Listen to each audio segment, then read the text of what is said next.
আপনারা ইতিমধ্যে দেখেছেন রাজনৈতিক বন্যায় বাংলাদেশের বিভিন্ন জায়গা প্লাবিত হয়েছে এবং অনেক মানুষ এখনো পানিবন্দী অবস্থায় আছে। যেমন ফেনী, কুমিল্লা, নোয়াখালী, খাগড়াছড়ি, চট্টগ্রাম সহ বাংলাদেশের বিভিন্ন জায়গায় ইতিমধ্যে ভারতের যেই পানি এসে বাংলাদেশের বিভিন্ন জায়গাকে প্লাবিত করেছে এবং মানুষ বিপদের মুখোমুখি, বিপদের সম্মুখীন হয়েছে। তাই আপনারা এখনো যারা বসে আছেন, এখনো যারা ভাবছেন কি করবেন কি করবেন না, শুরু করবেন কিনা বা কিভাবে শুরু করবেন, আপনাদের জন্য আমি একটা ছোট্ট গল্প বলবো। তার আগে আপনাদেরকে একটা মেসেজ দিচ্ছি, আপনারা যে যেখানে আছেন যেভাবে পারেন আর বসে থাকবেন না।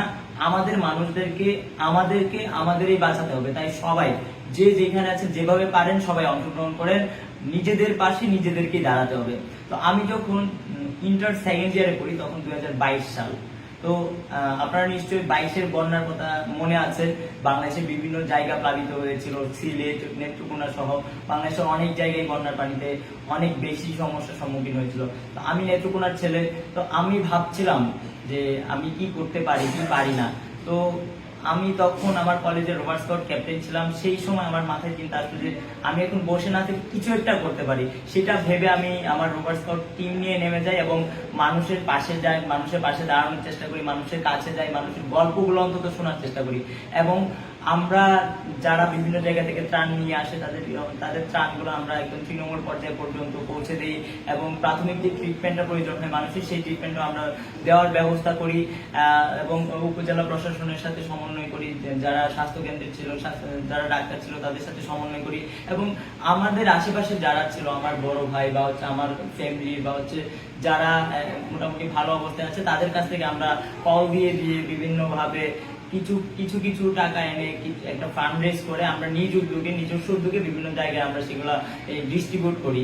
তো তখনকার সময় যখন মানুষের এমন একটা ক্রান্তিকালীন সময় চলে, তখন মানুষের একটা মেন্টাল যে একটা সাপোর্ট প্রয়োজন সেটা কিন্তু আপনারা চাইলে দিতে পারেন। তো আপনারা যারা ভাবছেন আমার ফান্ড নাই, এটা নাই, ওটা নাই, আপনাদের এগুলো ভাবার সুযোগ নাই বা হচ্ছে এগুলো এখন ভাবার দরকার নেই।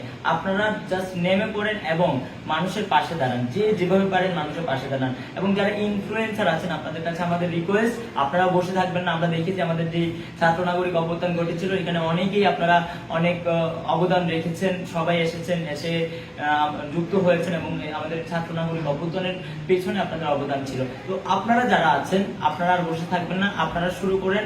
আপনারা আমাদের একটা অন্যতম অংশ। আমরা যদি সবাই মিলে চাই তাহলে আসলে অনেক কিছুই সম্ভব।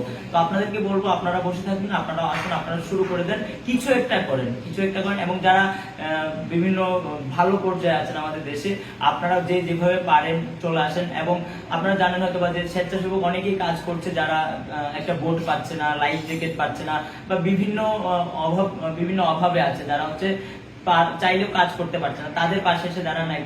একজন স্বেচ্ছাসেবককে একটা লাইফ জ্যাকেট দিয়ে আপনি সহায়তা করতে পারেন, একটা বোট দিয়ে আপনি সহায়তা করতে পারেন।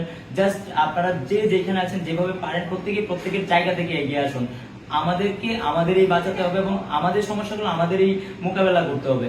তাই আপনারা সবাই ঐক্যবদ্ধ হয়ে সবাই সবার পাশে দাঁড়ান আর বসে থাকবেন না। আমি খুব শীঘ্রই ফেনীতে যাচ্ছি, আমাদের টিম ফেনীতে গেছে এবং আমাদের ফেনীতে যে টিমটা আছে সেটাও কাজ করছে। বাংলাদেশের যে সমস্ত জায়গাগুলোতে এই সমস্যাগুলো হচ্ছে, আপনারা প্রত্যেকের জায়গা থেকে যে এলাকায় আমাদের টিমগুলো আছে সেই টিমগুলো সক্রিয় হন এবং যারা রেড ক্রিসেন্ট সোসাইটিতে আছেন, রোভার স্কাউটে আছেন, বিএনসিসিতে আছেন, এইরকম স্বেচ্ছাসেবামূলক যে সংগঠনগুলো আছেন, আপনারা সবাই ঐক্যবদ্ধ হয়ে নেমে যান এবং দেশকে বাঁচান, দেশ বাঁচানোর কাজে অংশগ্রহণ করুন। আমাদের যে রাষ্ট্র সংস্থায় কাজ শুরুছে এটারও একটা অংশ। তাই আপনারা এই জিনিসগুলো মোকাবেলা করার জন্য আপনারা প্রত্যেকের জায়গা থেকে অংশগ্রহণ করেন। ধন্যবাদ।